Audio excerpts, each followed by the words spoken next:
Well, g'day everybody. It's Benjamin Morgan of the Aircraft Owners and Pilots Association of Australia. And this is a wonderful opportunity this evening to speak to so many of you across the aviation industry. It doesn't matter what part of Australia you're in, you'll have the opportunity to see this video either live this evening on Facebook or through a Facebook pre-record and replay, or also on our YouTube channel. And all those links have already been posted, but we'll also be circulating this via the AOPA Australian membership directly as an email to your inbox. Now, tonight, I am joined by two absolutely wonderful people who've been great friends of general aviation for many, many years.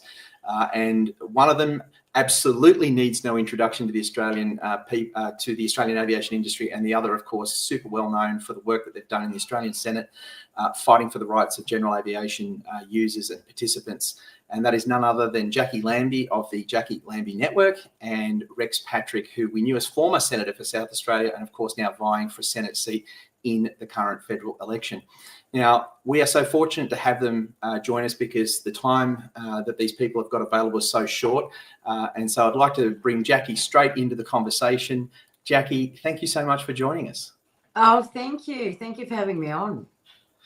Now, we had a bit of an opportunity just a few minutes ago just to do a quick introduction and just get ready for tonight's broadcast. And I shared with you a story that I'd just like to recap for everyone who's joined us this evening. And firstly, on behalf of our members, our board and our aviation industry, I really do thank you for the support that you've given aviation in the time that you've been in the Australian Parliament. And obviously, we're certainly looking forward to working with you going forward. But I had an issue a number of years ago with a poor fella down in Tasmania who had showcased his aircraft at an open day, and he'd built this beautiful scale World War I type biplane, and he'd made a timber replica gun and mounted it to the top of the aeroplane. And an off-duty police officer attended that fly-in and spotted it, and unfortunately, he raced back to the station and mobilised some police officers to come and confiscate the gun.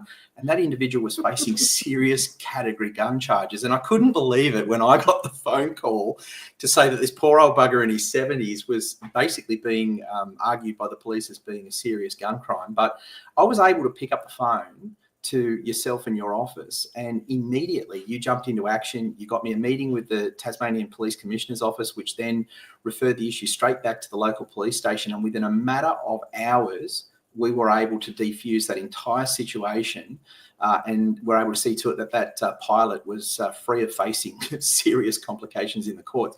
I've never forgotten it, and I really do thank you for being available, not just as a senator speaking on behalf of us in aviation, but being available for us to contact you when the need arises and just taking action. Oh, no, that was great. That was a bit of fun, actually. All I needed to do was take the wooden bullets off him, mate. That's it. She was all over. So it was a bit of fun. I couldn't believe that. But imagine that, getting up on the paper the next day going, wow, 70-year-old, restored this plane. You've got this wooden gun on top of it. I mean, what an embarrassment. So no, we were able to alleviate that problem. But anything I can do for you guys at any time. I know that you're only a small association, and that makes it really difficult when you're fighting and doing all that. So, and I know you're not the unions where you can just chuck some brown paper bags at those other pollies out there to get what you want. So, I'm all for you guys. Well, Jackie, you've hit the nail on the head there. The aviation industry comprises about 36,000 pilots. It's not a very big community, and it's often a forgotten community, but a vital community to the welfare of the Australian economy. And we saw during COVID just how vital aviation was when airports were being closed and airlines were being shuttered and services were being suspended. We really saw the havoc, the damage, and the implication in graphic form as to how vital aviation was.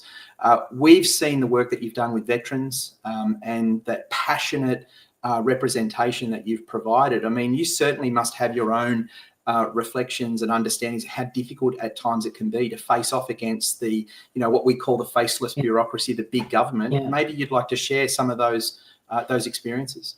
Yeah, so it is actually quite difficult. I think you get smarter with it over the years. So over 10 years, you sort of get, you need people in each corner, whether it's a blue or red team or whatever, and you've got to be, if I pick up something to fight for it, if I haven't got any passion for it, there's no point in actually picking it up, because I'll just never be able to get it off the ground.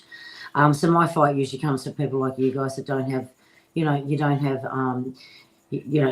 have 200,000 members or anything like that. So, and you are quite quite a small organisation out there. Although not really, 36,000 is quite a nice go there. You guys, I think when you go for things, because you guys don't walk the halls of Parliament, do you?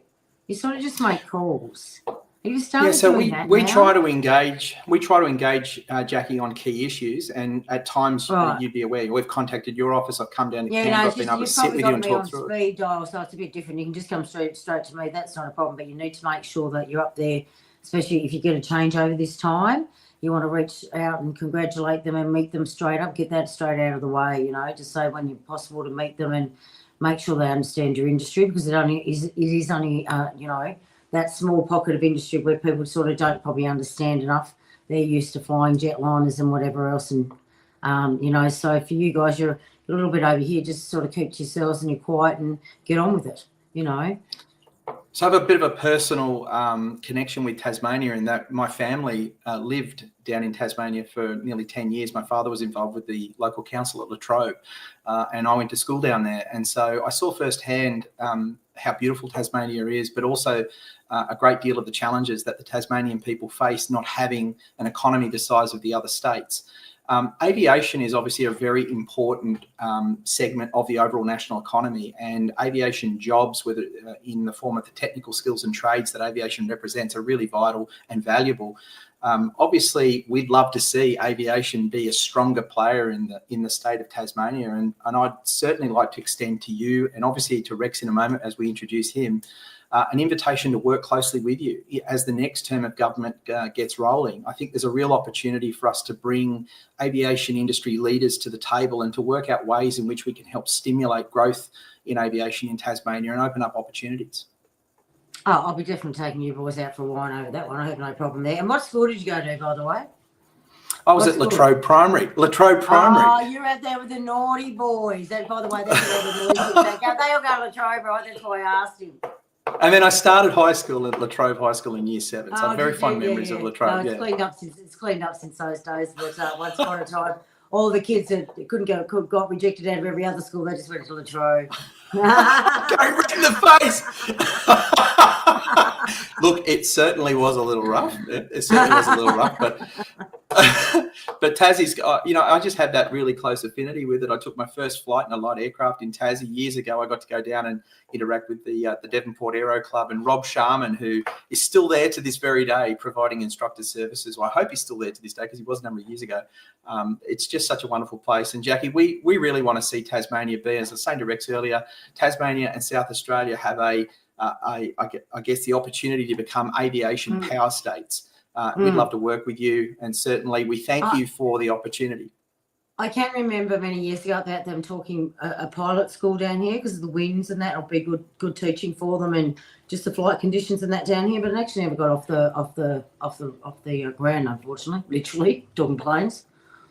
Well, look, it's probably a great segue because Rex has been across so many of these issues. You're so fortunate to have Rex as part of your overall team, and to be vying as a senator for South Australia. Do you maybe want to spend a few moments talking about how good he is, and then we'll bring him in? No, I just want to make sure. So I've got to lift up in the air. We've got this quite clear, okay? So because I know Rex wants to speak, God forbid. But Rex was a submariner, so he grew up in submarines, right? I understand he has a pilot's license, which is great. That's no problem. Someone else can go up there with him, but I certainly am not getting up the air with Rex there. I can assure you that right now. So any of you blokes that want to take me up in the air, no problem, but I'm not going up with Rex. And also Army, not Navy. There's no way any Army dude would go up there with a Navy dude. I can assure you guys. So just thought I'd put that out there. Well, look, I'm going to reach out to some of our friends down in Tasmania. I think it'd be very easy for us to organise an opportunity for you to come out to one of the local airports and take a flight in a light aircraft, experience what it is that we love so much about general aviation. It'd be an absolute pleasure to help facilitate that. Jackie, thank you so much for giving us just a small piece of your time this evening. The best of luck to you and all of your candidates that are running at the federal election. And thank you again for being such a great, true Australian representative for the needs of everyday, ordinary Australians that just need a voice. So thank you. Oh, no, you're very welcome. And it's good, when you have that knowledge like Rex has, that's very handy, even though He helps me from the side either way, but it's just very handy him being a pilot and all that sort of stuff and passing stuff over with me and understanding that industry certainly better than what I do. So I'm very grateful for that. So, okay. Well, with that, have a nice night, guys. I might drag Rex in. Thank you. Thank you so much, Jackie. Take care. Okay. A man who needs no introduction to his involvement with general aviation. Rex Patrick, how are you? Yeah, good. Thanks, Ben. Thanks for having me on. And I'll just say that I reckon if Tom Cruise met with Jackie, she'd be all over Navy pilots. But there you go. Chances are. Yeah, Now, I guess from the top of this, Rex, you've been such a great supporter of general aviation, and anyone that has watched a Senate inquiry or has been involved in industry association leadership, as chances are we've crossed paths, we've had telephone calls, and we've exchanged communication. Maybe you'd like to start with, first of all, your coming together with the Lambie Network, and then give us a bit of an overview of some of the work that you've been doing in the Senate. Yeah, look, as you know, I did a lot of work in the Senate on aviation, but also a lot of things. In fact, when I wasn't returned in 2022, I left quite proud about what I'd done, and I actually started working on a transparency business, which I'm sure we'll talk about later, and some of my experiences there, which is actually in some sense just a continuation of what I was doing in the Senate. And as long as Jackie's gone, I'll be able to tell you what happened. She about every 3 weeks she'd ring up and say, "Rex, you've got to run for the Senate." I was quite content with everything I'd done, but after 2.5 years of that, I was facing the choice. I either had to take out an ABO or run with her, and the better option seemed to be I'd better run with her. So that's how I ended up. On the ticket for the Senate. Look, I'd love to get back in there. I'd love to be able to help out. And sort of bring some of my forensic capabilities. Jackie and I were different. So Jackie's Army, I'm Navy. She's very grassroots. I'm the sort of nerdy engineering type that that brings that forensics sort of nature to problems, and we think that's a really, really good combination. I think in naval terms, I say that. Jackie's the hull, I'm the keel, but not the anchor. So, we'll be able to work to get together well. I'd love to be able to get back in. I mean, there was unfinished business when I left. And look, the aviation sector is, particularly all you guys, I mean, you're always up against a huge, a massive bureaucracy. One of the things when I was in the Senate, I kind of almost made this rule that every time they introduced a regulation, they're going to have to get rid of one because there's only so many regulations you can fly around with. Being an ex-pilot myself, understanding the complexity of it, and people, in the Canberra bubble, just making rules that make it harder and harder. I remember the Angel flight fight that I had. Those sorts of things. So, look, I think I can bring a bunch of stuff back to help your industry, and it's particularly important for the little guys. You find regular public transport. The pilots, they're well covered off with lobbying and so forth. The airlines are well covered off. You guys, you're the little guys, and actually that's who we're quite interested in helping out. Jackie and I have always been for the little guys.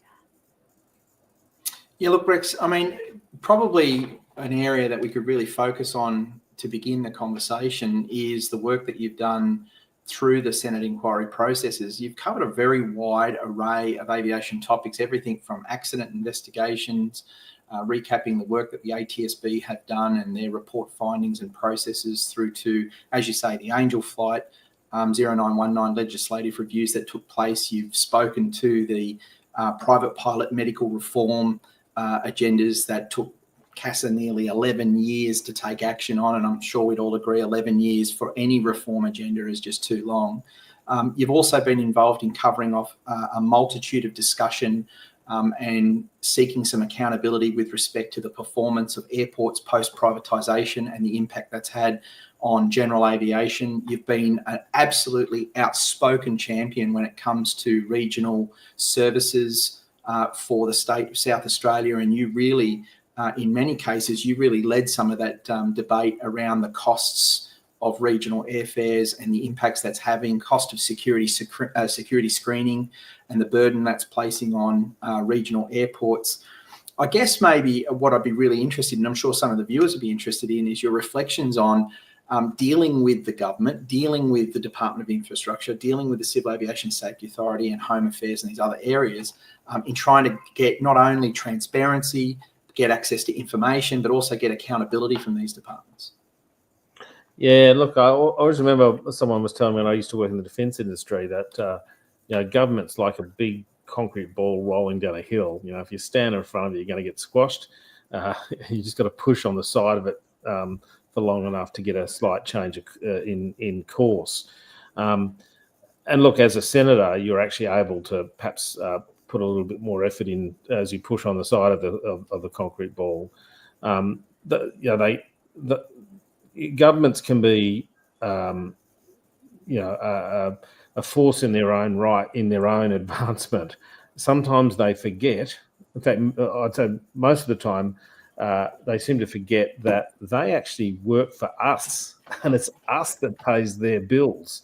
But they seem to get into this into this mode where they think that, hey, I've made it to the top. I'm now a senior person. I'm now in charge, and I don't really want to be dealing with those pesky citizens, And that's where being a senator was good, because every time something was happening, we got a regular view into CASA, the ATSB, Air Services Australia, every time we did estimates, which happens 3 times a year, and that's the ability for It's interesting. A lot of people confuse the Senate or the Parliament from government.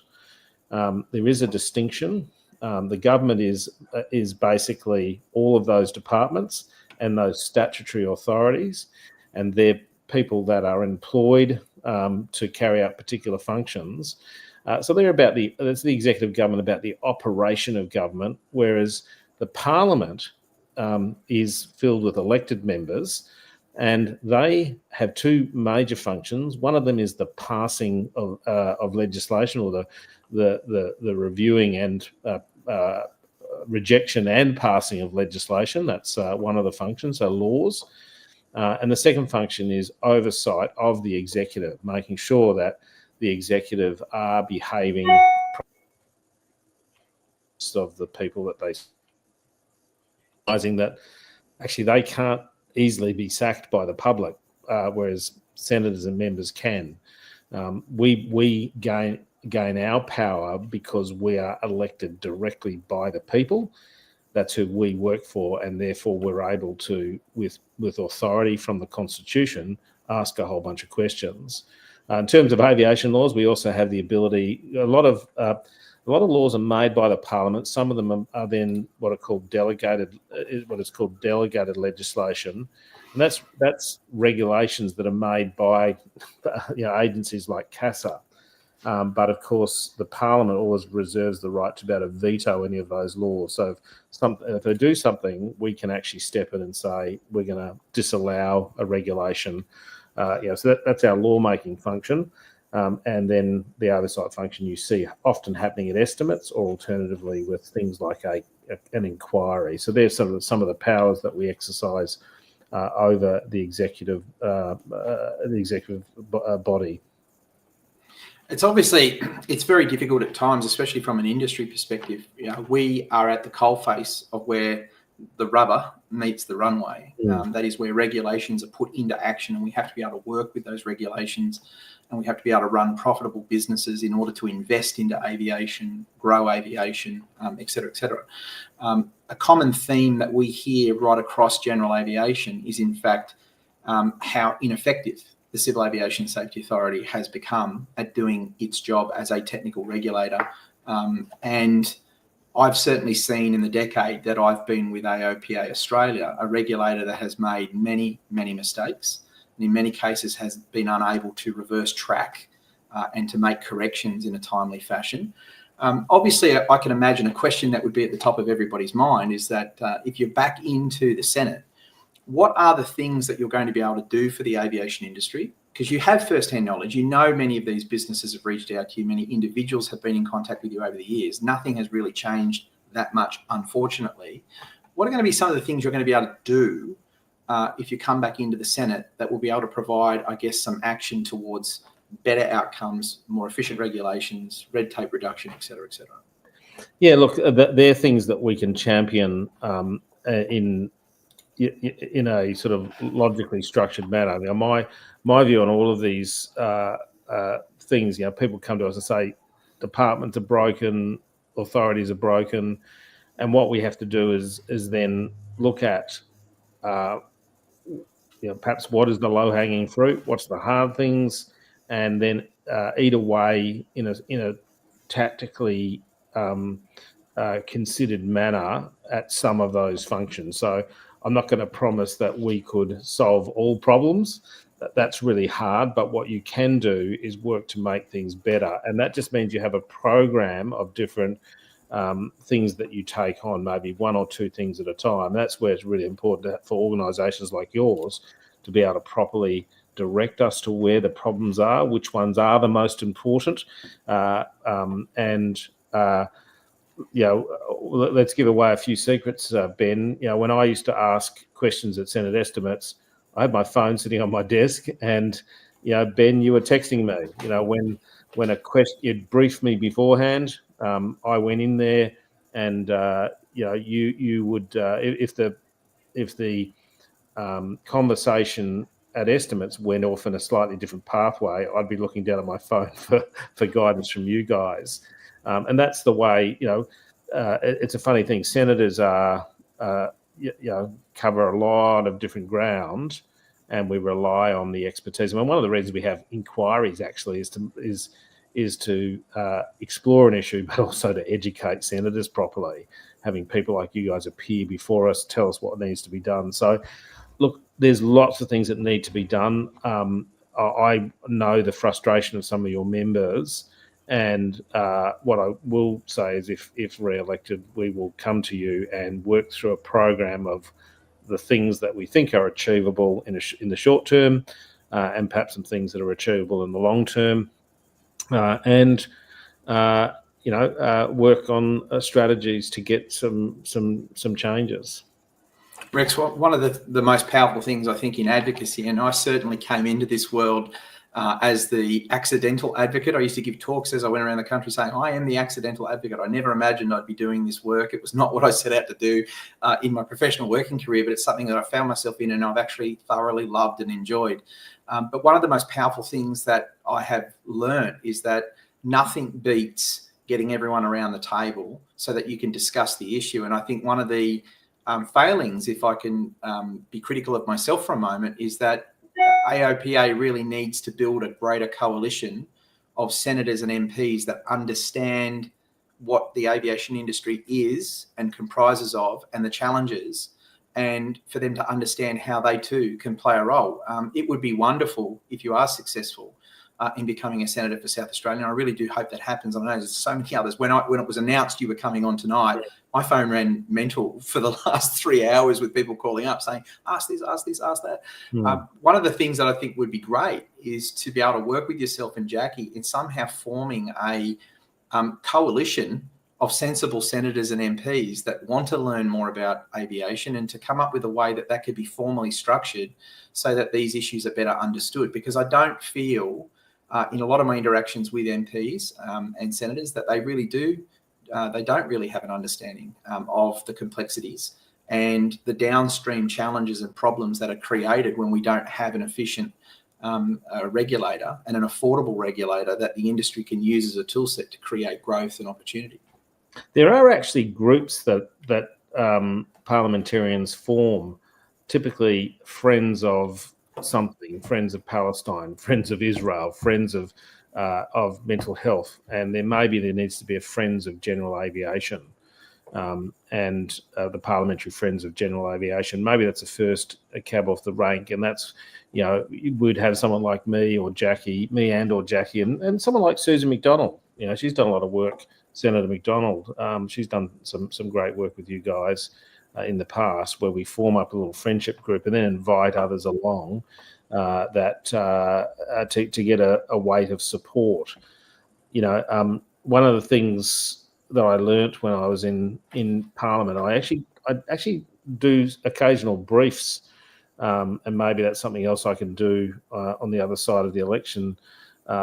Briefs on how to influence government, how to look at something and say, on one axis, there's the objective that you're trying to achieve, and another axis is all the stakeholders, and then there might be a depth to the strategy, and trying to bring all those things together to work out how to bring about a change. If you get one person rock up and they've got something they want changed, look, if it's personal, if they're having trouble with Centrelink or whatever, then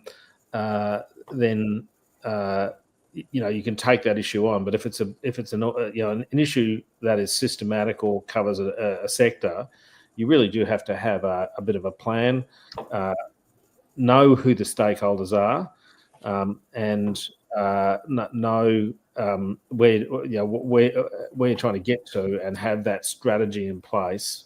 I'd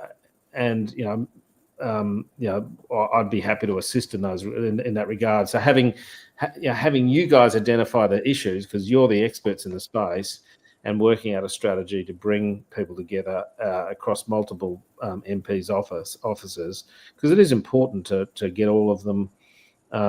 There's many people on site as what you can. So one of the things that I've been super critical of over the years is that there is no consistent strategy for national aviation. It's quite disappointing, and I'm not saying this to throw stones at either side of the aisle. However, I believe that most people in aviation would support my view, which is that it's incredibly disappointing that we do not have a federal strategy for aviation and a state strategy for aviation, given how important aviation is to not only the national economy, but the sovereignty of the country, and also of the movement and access of those living in regional Australia that absolutely rely on those air services to connect their communities.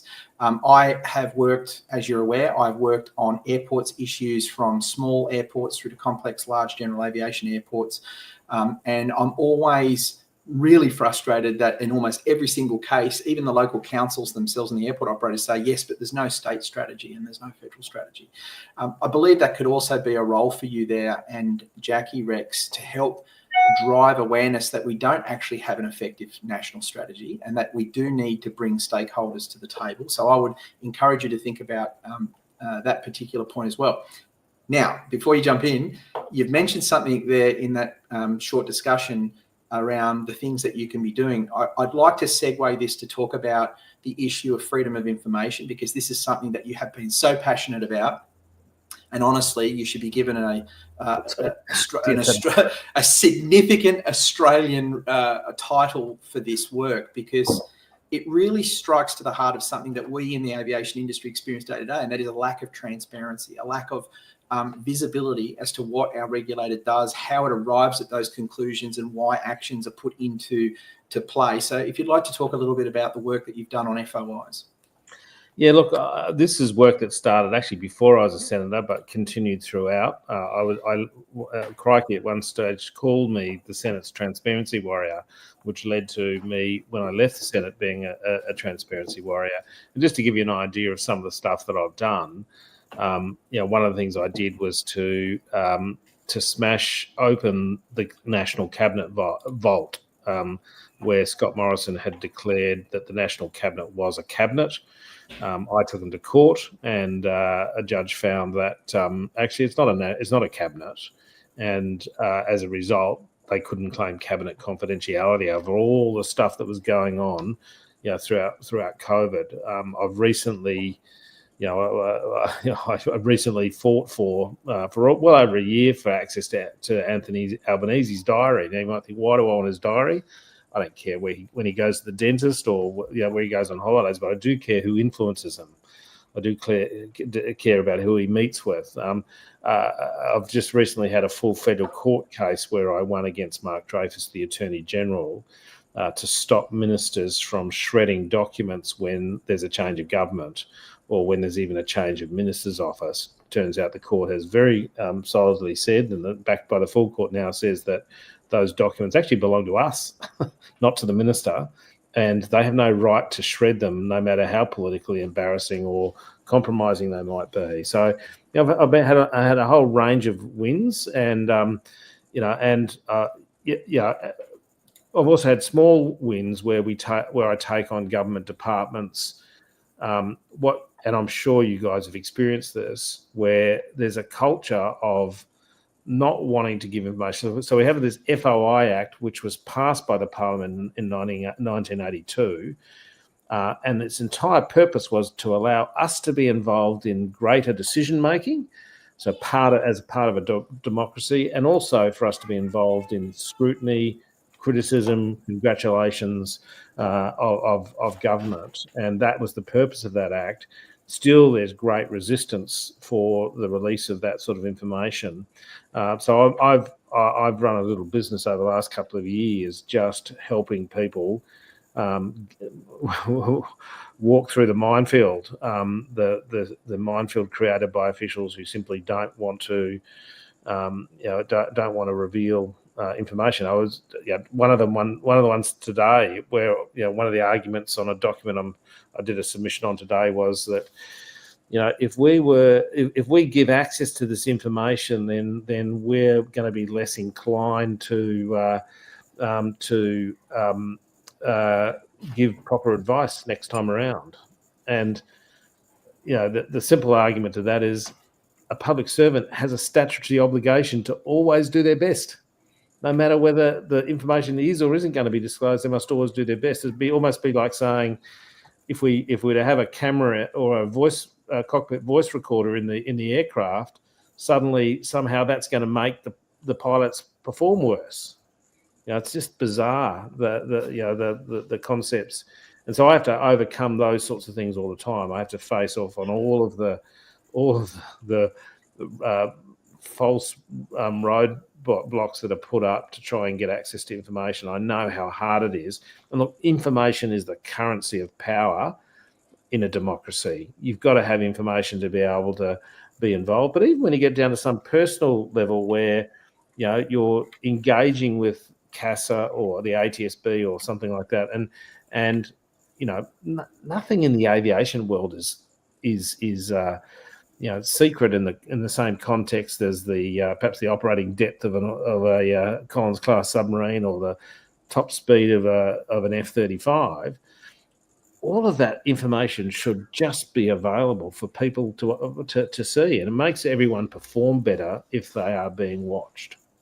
Well, Rex, you've just touched on an issue that so many people across the aviation industry have raised with me in the last decade, which is, why does CASA operate in an environment of secrecy? Why are the board meetings secret? How come the public can't see the minutes of the board meetings and see how the board performs in relation to holding the organisation to account? Why is it that critical functions of CASA can be changed and CASA is under no obligation to publish any supporting material that would underlie or justify why it makes the changes that it does? I have run into this time and time again through technical working groups, through consultative feedback channels, where the organisation just decides it's going to do something and just expects everyone to quote unquote trust us. It would appear to me that that's really not a good enough justification for a civilian regulator.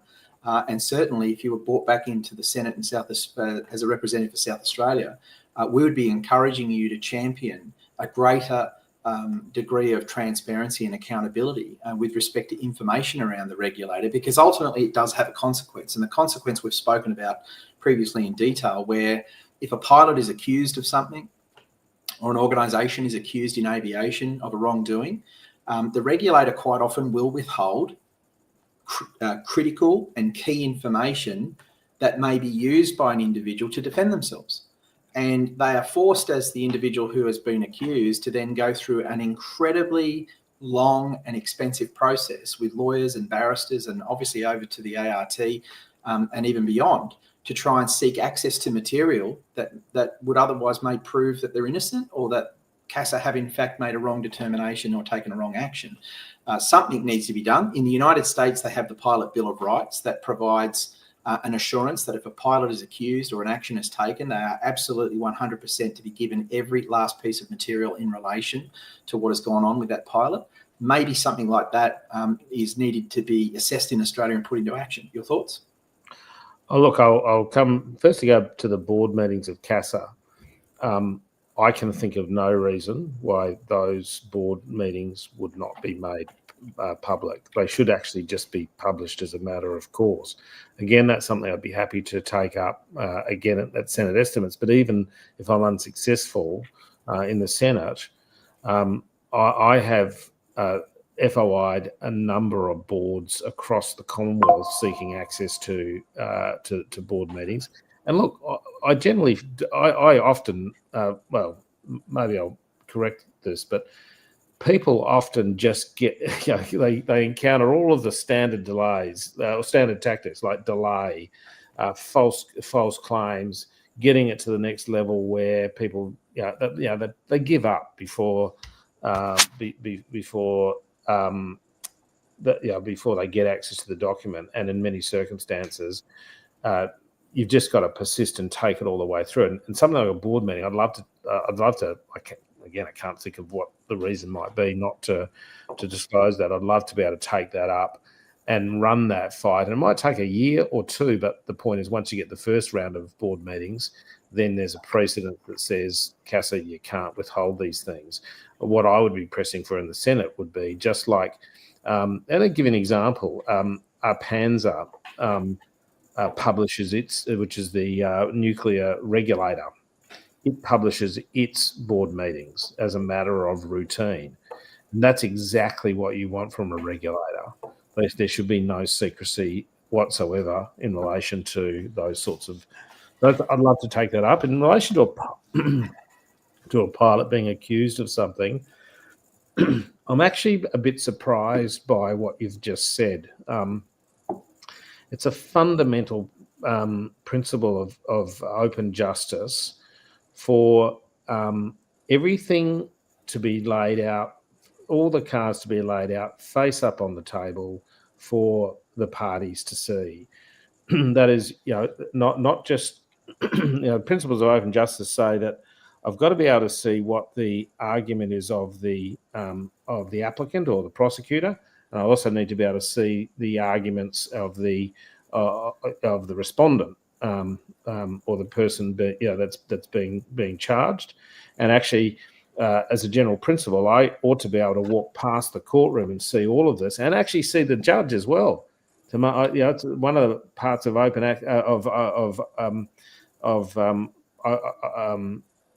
open justice is the ability to see the judge to make sure that they're doing the right thing. So it's about confidence in the judge. There's just no place for secrecy in those sorts of instances. If an agency is going to carry out a punitive action of some sort, the burden must rest with them to be able to show that the punitive action is justified. And it's just beyond my belief, for me, that you would not be given access to the information. I mean, that is just bizarre. Rex, I know your reaction is actually really genuine. What I would encourage, if you are successful, is to consider an inquiry of some form that would enable those within the industry that have faced these challenges to come forward and to provide evidence and to be able to put their testimony forward. Because people sometimes, when I go out and I engage with industry and I say to people, these types of things happen, they look at you like, does that happen? I am absolutely astounded at what I have been witness to in a decade of service here at AOPA. And I have seen time and time again where the regulator will make every effort to make obtaining the information you need as difficult and as impossible as it could possibly be made. And I can think of individuals like Glenn Buckley and others within our aviation industry that to this day are still in a dogfight to get accountability and transparency with respect to decisions that were taken against them that had a massive material negative impact on their lives, their business, and their household. CASA just don't come to the table transparently. I'm sorry, Ben. I just find that really difficult to comprehend. And as an undertaking, just on the face of what you've said, I would perhaps get a couple of examples from you of people that have been treated with an accusation and no access to the nature of to the evidence and or the arguments.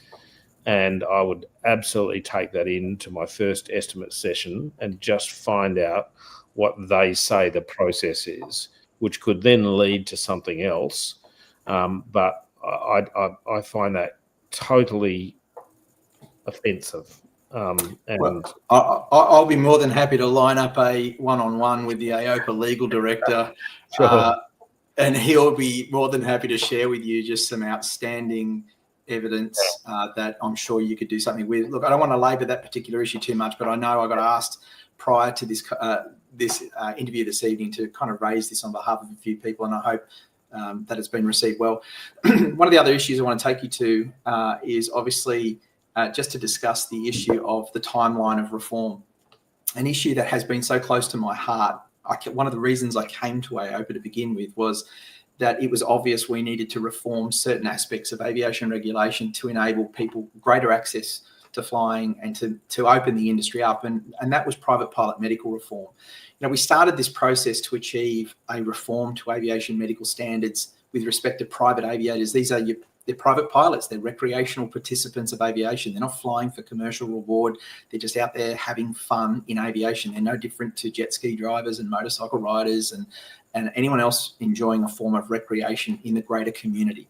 I've been blown away that we've watched over this last 11 years, we watched the US FAA, the Federal Aviation Administration, reform their aviation medical standards. Those reforms were so successful in the United States that Congress congratulated the FAA and said they were one of the most profound positive reforms ever introduced by the FAA, and had done more to help revitalise general aviation than almost anything the FAA had done previously. The UK followed suit, and they did an enormous effort. They put in place an enormous effort to what they called was to deplate the gold standards. They recognised that the UK regulators had overstepped and that their restrictions were choking aviation, so they deregulated. We pursued CASA, I reckon, for 5 years fiercely. And for 5 years, CASA in this country bluntly refused to move on the issue until finally it became so internationally embarrassing that the regulator finally moved to introduce the self-declaration medical standards, but in doing so refused to adopt the full permissions that were granted in the United States and in the UK. And I was on that working panel. I very famously walked out on the last meeting and told the PMO that she could stick her meeting because it was clear that CASA was running an agenda. They were not honestly brokering with the stakeholders and industry people there to provide feedback. But today we have a regulation reform that was 11 years in the making. CASA went out and told the Parliament, the people of Australia, they were doing a world first, when in fact they were not delivering a world first. There was no truth to that statement. And yet they backed it up time and time again to make it look like they took their time because what they were doing was revolutionary.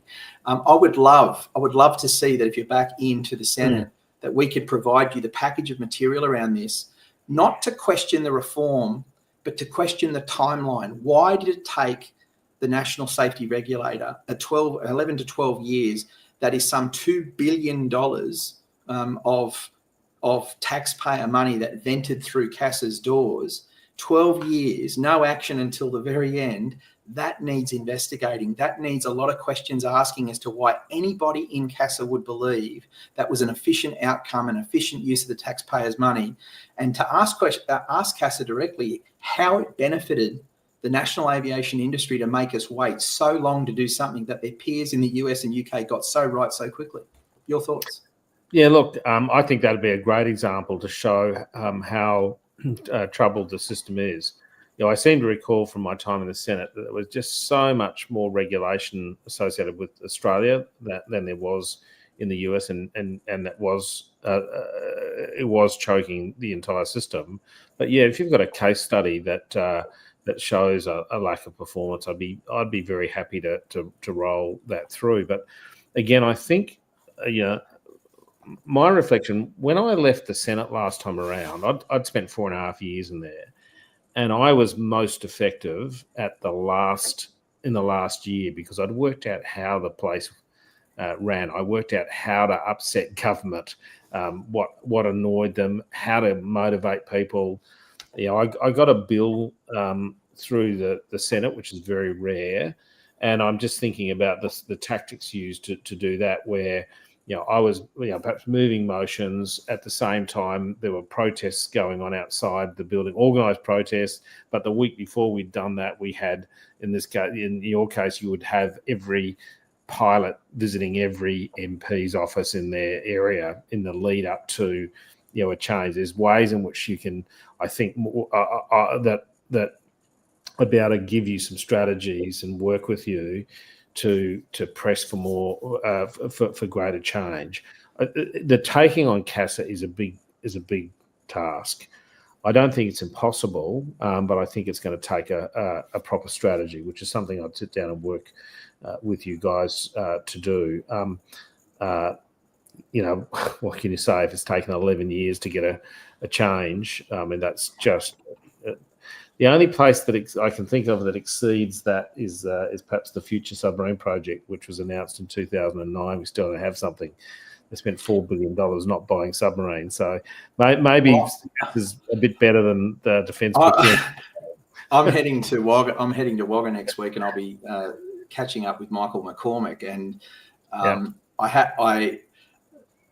had an interesting relationship with Michael McCormack over the years because I've had to box it out so publicly on so many aviation issues. But to his credit, recently when the Wagga Airport ran into an issue where the Defence Department will look at privatising the Wagga Airport, to Michael's credit, he picked up the phone and he called me and he said, "Ben, I can't think of anybody else that I should call, and I need your help to stop the privatisation of this airport, because if this airport is sold, we are going to have a disaster on our hands and it will destroy general aviation." And for a moment, I had to pick my jaw up because I was like, "You've got to be kidding." Like, I fought for so many years publicly to get you on a position on this. And I had great representatives like yourself who had a very clear position on privatisation, unambiguous. It's been consistent for years. So there was a little bit of like, "You've got to be kidding." But the reason I mentioned Michael, and I'm going to get back to that privatisation issue, is when we held the Wagga Summit, and you'll remember I organised that big combined industry summit, and I did it in Wagga because he was the Minister for Infrastructure at the time. Michael came to me at the start of the event with the President of AOPA next to me, and he handed me a letter, and that letter said in 2017 that he had directed the Civil Aviation Safety Authority to deliver the Part 43 engineering and airworthiness reforms. And he wanted me to know that he was listening to the needs of AOPA and he was taking action. And I spoke to Michael not long ago and I said, "Michael, would it bemuse you to know that all these years later, just think about this, 17, 18, 19, 20, 21, 22, 23, 24, 25, 8 years downstream, CASA have not delivered the Part 43 reforms that you directed them to get on with, and they are no closer to getting it done, and they have gone through just crazy amounts of public consultation and chased their tails like a circus animal, and it's not done." And he just said, "What do you mean it's not done?" I said, "Michael, it's not done. There is something broken with how that organisation is functioning, and blind Freddie can see it." So I'm going to hand that material to you at the same time, Rex. If you're back into the Senate in South Australia, and I know you're going to get there, we're going to get you onto that case. And I think that someone's got to start asking the question, which is, where's all this money going if we're paying for all these high-powered executives and all these high-powered managers who are pulling hundreds of thousands of dollars each out of the taxpayer, and we can't even make simple decisions to get things done? Something's wrong. Now, back to privatisation. You've been entirely consistent on this issue. AOPA's made a phenomenal amount of noise on this particular topic because we've wholly believed that privatisation has probably had the biggest negative impact on general aviation in the last 30 years than almost any other factor. We've just seen the news that the coalition would seek to undo the privatisation of the Darwin port. I asked you off camera earlier, your thoughts and reflections on this, and I understand you've got a very particular view about how that looks for the Liberal National Government. What's your take on privatisation, and would you support the deprivatisation of our airports and bringing them back under federal ownership so that regional airports can benefit in infrastructure upgrades and access to, I guess, a fair shake of the source bottle.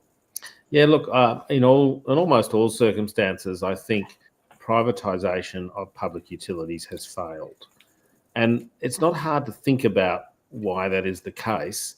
When you take something that is there for public purpose and and you hand it over to a private corporation, their motivation is profit, and so you're always going to end up paying more. All of these sort of claims, if we look at our power systems, for example, that the public sector can do it better than the private sector can do better than the public sector have amounted in massive costs in poles and wires, for example. Huge mistake. And I think we see the same thing in aviation, where we've got these really big airports making lots and lots of money that gets handed back to shareholders who are often overseas. And so the money gets generated at our airports and funneled to overseas interests. And we see the poor cousins that are regional airports suffer considerably. Just in the last 24 hours, Jackie and I have just promoted the idea of a bill. In fact, there's a bill now in with the drafters, and this is not really so much general aviation, but just goes to airports, which of course are run mostly by councils. And we had people in Canberra say we've got to have security screening at these regional airports, without having any regard or thought about the cost of that. The $1.5 million in security screening costs. And then the ongoing costs of several $100,000 a year to maintain shifts. And we saw in the case of Whyalla. Now, I stopped that along with actually Bridget McKenzie. I'll give her credit. In fact, I think it was probably because I called Barnaby Joyce and said, mate, your airport in New England's about to suffer because of this. And that got the Nationals motivated to support me to stop to make sure the Commonwealth met those charges, but that stopped last year.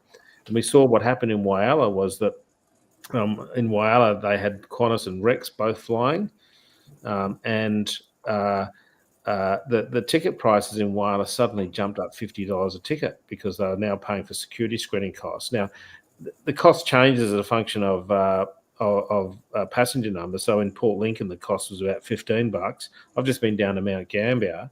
They're about to have security screening imposed. The cost is going to be $90 a ticket. And what happens is, of course, that means that people in Mount Gambier are already paying a lot to fly to Melbourne or Adelaide. Suddenly, they're paying $100 more. So, a lot of them say, well, now I'm going to switch back to the road, an unsafe road, long distances. And the passenger numbers drop. It's a real problem for Rex, who have 34-seat aircraft that are not required to be screened, and Qantas, who have 40-seat aircraft that are.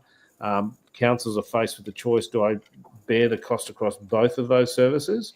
And that's why Rex Airlines left Whyalla, was because they said, well, we don't need to be screened, yet you've just charged us an extra $40. All that sort of stuff. The bill we've just introduced says, you know what? In Sydney, they pay 70 cents to go through security because of the volumes. Why not just have everyone pay $1? Let's bring this back to the Commonwealth collecting a $1 levy for all passengers flying, and the Commonwealth dealing with security costs. So there's a current example of where we need to bring things back into public hands and make it fairer for everyone.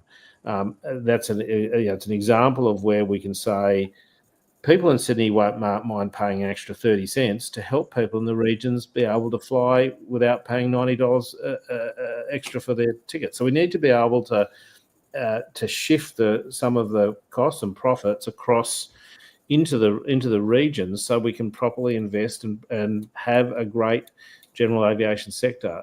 So there does need to be change in this area. And it might be we do some of these things slowly. It's hard to reverse, the sale of Sydney Airport, but there are ways you can go about it. I think one of the issues in the port in Darwin is one that it is a lease, and I know that the coalition have said that they would compulsorily acquire it. I actually don't think that's possible because the High Court's already said that power under the Constitution is for compulsory acquiring something like the port to do something like build a naval base. You can't just use those acquisition powers to deprive someone of ownership. Just like we don't want the Commonwealth might better come along and say, we're going to take your house, Ben, and put a freeway through it. That might be constitutional, but for them to say, Ben, I don't like you living there, so I'm going to take your house. That's not allowed under the powers under the Constitution. So the High Court's ruled on that. So there would be some difficulty. It's not as simple as the Commonwealth just saying, well, we're going to take it over. There would be some complexity, but I think it's a mistake. It was a mistake, and we need to look at how we reverse some of this. The net effect of where we've arrived at, and this is obviously an issue that I'm pretty close to because I spend a lot of time engaging with general aviation airports in regional Australia. And I would love an opportunity to be called before the Senate in an inquiry to give a lengthy presentation on what I have found is happening at regional airports right across the country. But the net effect of what is going on is we now have airports such as Melbourne who are making almost a net $1 billion profit annually from these capital city airports. And we have hundreds of regional airports right across Australia that are trying to be run by local councils who A, do not have the budget to run the airport, B, have no access to the millions of dollars required to upgrade what is now an ageing and decaying runway, taxiway, apron space and facilities infrastructure. And those councils are now faced with the end result prospect, which is without the funding and without the federal support, without state support, it's simply a case of either close it or sell it. A great example of that is Corowa Airport in Victoria, which recently we broke the news that the council was exploring its options to either shut the airport or sell the airport because they need access to $3 million to upgrade what is really old runway infrastructure and lighting, et cetera, et cetera. I'm astounded, actually, that we now have this situation where we have these privatised airports largely owned by superannuation funds, big property development, hedge investment funds. In many cases, these airport conglomerates, if you really look into them, they are owned by multiple foreign investment organisations.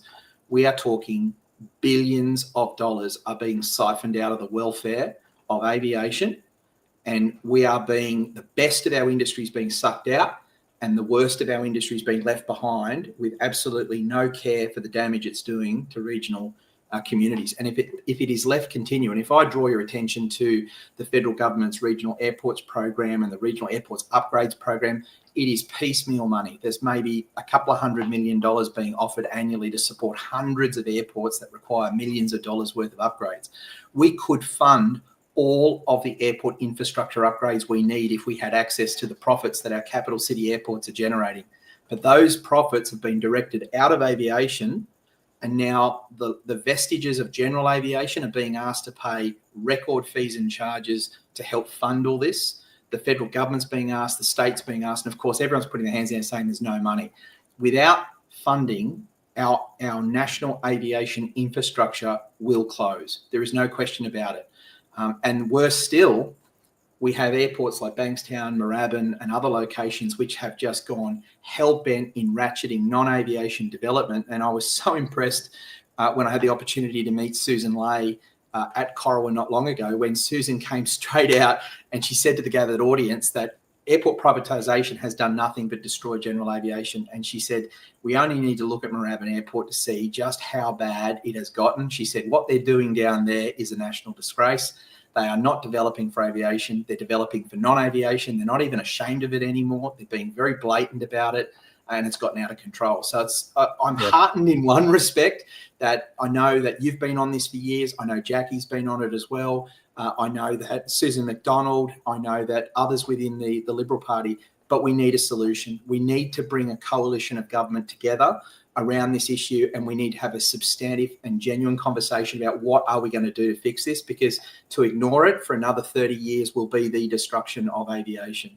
We're at that point now where it's catching up with us. Yeah, look, I think again that comes down to strategies, which we can talk about. But you know, this is where GA crosses with regular transport in terms of regional infrastructure. Everyone's got to understand that regional airports are the lifeblood of these townships. They are about connecting people that live out in the bush with people in the city. They're about tourism.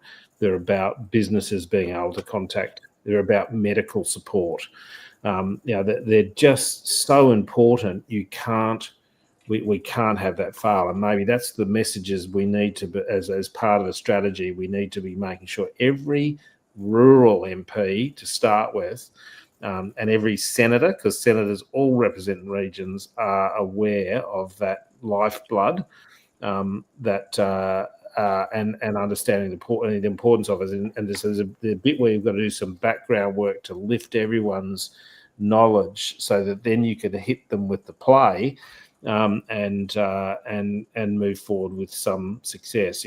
One thing I've learned in my time in the Senate is the Parliament is about numbers. It's about numbers. You've got to get numbers. There's no good convincing Rex. Look, you can use me to do the oversight function, but if you want to get change, you have to get numbers. And again, something like a parliamentary friends of general aviation and a broader strategy, I think, are essential, and that's absolutely something I'd be keen to assist with. Well, Rex, I'd love to be able to talk all night, and trust me, I can talk all night, but we can't. And so I guess we get to a really important part of this particular interview, which is ultimately it's in our interest as an aviation community to get behind and to support those both within the political system and those seeking to re-enter the political system, to get behind these candidates and to A, show our support, B, turn up and be involved. So I guess realistically, we're at this important question: what can we be doing as participants of aviation, as industry bodies? What can we do to support you, support Jackie, and support all politicians who take a genuine and keen interest in the welfare of our industry? Yeah, I think you just need to firstly identify who they are. And it's not just Rex Patrick. There are people that are good people that have taken the time. But in terms of just boots on the ground, helping people get re-elected, spreading the word. I have a saying, and I've experienced this: is 20% of people pay attention to politics, and the other 80% decide who gets in. That's almost the way it works. And part of my strategy is I attract a bunch of people who do follow politics and like the forensic nature of the stuff I do, like the integrity stuff, the transparency stuff. They're in the sort of nerdy category, and I know that the sort of looking at you, Ben, when I say that. And then there's a whole bunch of other people that just have that's right, that just have no real interest in politics, and actually Jackie attracts a lot of those, and I don't say that in a demeaning fashion. I meet people who come up to Jackie and say, "Oh, Jackie, I love your work. You give them hell. You don't have a silver spoon.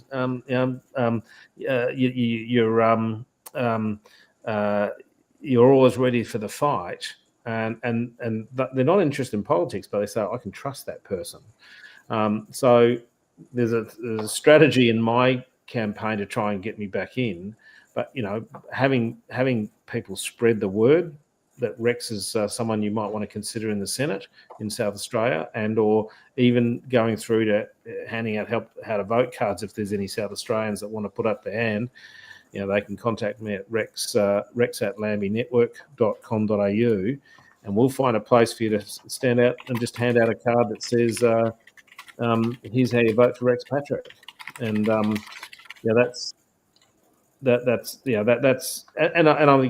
saying let's just let's do that for all the people that are going to support legislation, support your industry, and you know who they are actually. I have a track record, and there are others that have a track record. And just remember, I'll be able to do the forensics. I'll be able to do the forensic stuff and have the ability to call in Jackie to do the bit that scares everyone. She's really good by the time. I relate to that, Rex. I relate to that. Yeah. So I've just put on screen, this is your Facebook page. So you run a Facebook page where I guess other Facebook users can connect with you. And that is if you go to www.facebook.com/mr.rex.patrick. You can just search for Rex Patrick, look for this particular photo. Make sure you join that up. The other thing that I'd just like to bring up is the Jackie Lambie Network has a fantastic website. It has a lot of resources on it. Not only do they have all the standard stuff, which is, what are the policies and the things that Lambie Network stands for, but they have a fantastic donation engine. They've got their election hub, which shows you the candidates that Jackie has partnered up with for the 2025 election. But they also have an information page on Mr. Rex Patrick himself. You get to know Rex a little bit better there, and it has ways to reach out and contact. So I would encourage those of you right across the aviation industry, if you're so inclined and you like what you hear from Rex, I love what I've heard from Rex for years, and I would hope that many of you across the aviation industry would equally appreciate it. If we have friends in South Australia, colleagues in South Australia, it is vital we reach out and we just have a conversation to let them know that there are people vying to become a senator for South Australia that have a deep and meaningful connection with the aviation industry, and that we should certainly encourage them to get in contact with Rex and turn up, vote, and put you right back to where you need to be, which is on the inside representing all of us, Rex. And I'd love to be able to do that. Now, in the event that you don't get back in post 2025 election, and I know I'm absolutely going to be gunning for it to make sure that you do, but in the event that you don't, there is a great role for you to be working in partnership with the Aircraft Owners and Pilots Association. There is so much work that we need to do around transparency, access to information, and I know that there are plenty of pilots and business operators out there that have either had historical issues or are currently working through issues. I spoke to a young guy in Western Australia that's involved in aircraft maintenance just before you jumped on the program. He called me to say, hey, listen, I've got issues going on over here, and I know that you're not necessarily a senator for Western Australia, but there are issues in every single state of this country, state and territory of this country, that people would very much appreciate your skill set and your background with. So I'd invite you to continue working with AOPA. I'll certainly be doing everything I can to make sure that this association is available and you're ready, either way it turns out after the election results for 2025. Yeah, look, I'd love to be able to do maybe a session on influencing government. And also maybe I also run a course on how to do FOI, how to combat all of the things that governments do to try and stop you getting access to information. So almost there's a lot of MPs' offices that have done that course. I don't care about flavour, I care about transparency, and I'd love, there's an opportunity there that I'll be able to potentially run something for you guys that help your guys understand how to use the system. It does take a bit of effort, but you can get there in the end. Rex, I honestly cannot thank you enough for the work that you have done. I am super hopeful you get to return. There's a lot of work to be done. For all the people that you've never got to meet that are appreciative, I thank you. Good luck with it all. Please keep us posted. We might put a few more posts up before election day. And if you so feel the need and you've got something to say before election day, just give us a hoy. I'd be more than happy to put you back on camera so that you can talk to our members in the industry at large. So thank you again. Thanks, Ben. All right, well, there you go. That was former Senator Rex Patrick, soon to be new Senator Rex Patrick, if we can get the right result at the election 2025. I really do thank all of you that joined us live for the broadcast, and for those of you that get a chance to see this video in the days afterwards. And I really do encourage you to do something, get involved. Aviation advocacy, and whether it's advocacy as a politician, advocacy as a representative of your industry, or your community group, is not an easy task. To stand up and to speak on behalf of those that don't necessarily have a voice or those that need representation does come at a cost, and all organisations that are in this space need critical funding. whilst we've called on you this evening, if you're so inclined to get behind Rex and Jackie Lambie and possibly make a donation or join their party and support them, or get out on the front lines of the election booths and hand out those how to vote cards and information, I'm also going to encourage you to get behind the Aircraft Owners and Pilots Association of Australia. Now, I take an enormous amount of feedback, whether it be from phone calls or emails from right across the industry, of people who have both positive things to say and also those that are critical of the association. But let me assure you of one thing. The politicians inside of the Australian government know exactly who we are. We have great relationships that we are able to call on, and there are great supporters who have a lot of time for this association from all sides of Parliament. I've been exceptionally fortunate as your representative across the last decade to be able to form relationships with the Liberal Party, relationships with the National Party, relationships with the Pauline Hanson Party, relationships with the Jackie Lambie Network, and a host of independents. And each and every one of them are wonderful people fighting hard for communities right across Australia. We are a voice on behalf of just 36,000 people across this very small industry, and we certainly punch above our weight grade in making sure that these issues are heard, whether it has been the issues of airport privatisation, whether it has been the issues of pilot medical reform, whether it's been the issues of the impact of excessive regulations, whether it has been the need to drive critical reforms to stop things like Cessna SIDS, which was imposing unnecessary restrictions and costing millions of dollars to private owners across the country, and pushing back on these things. It has been AOPA Australia that has led those charges. Be as critical as you like of the work that we do and the things that we say. What you can't be critical of is that the things that we are constantly building awareness of are being heard. It is starting a conversation. That is why you need to support AOPA Australia. This is a vital organisation for the future of general aviation. We care deeply about it. We care about each and every one of your businesses across the aviation spectrum, and we're here to serve to make sure that the industry that we leave behind tomorrow is better than the one that we had yesterday. So how do you get involved? Simple. Jump online to www.aopa.com.au/membership. And if we can get the right support, the right number of support, or numbers of support behind our organisation, and the type of financial tools and resources we need, imagine what we could do. Imagine if you had a Ben Morgan representative in every state of Australia fighting to bring these issues to the fore and work with both state and federal government representatives to make this industry better. Certainly not everything we are going to say every single day is going to be on point for everybody, but I'm sure we can all agree that having an organisation and having someone out there making sure that they're at the front line, seeing to it that we are represented and that our voices in the room is critical. So please get online, be part of the team fighting for the success of your industry. And with that, thank you so much, guys. It's always a pleasure to bring these interviews forward. I can confirm that I've had a wonderful conversation with Senator Susan McDonald from the National Party today, and Susan will be joining us in the next few days to have a conversation about what she is doing in North Queensland in representing the state of Queensland and also aviation users up north. And also I'll be reaching out to Senator Gerard Rennick, who expressed a desire to talk to our AOPA Australia members about his role in the Senate as well, along with a few other politicians that we're just forming up interview opportunities with. So thank you so much, guys. Until next time, it's been Morgan.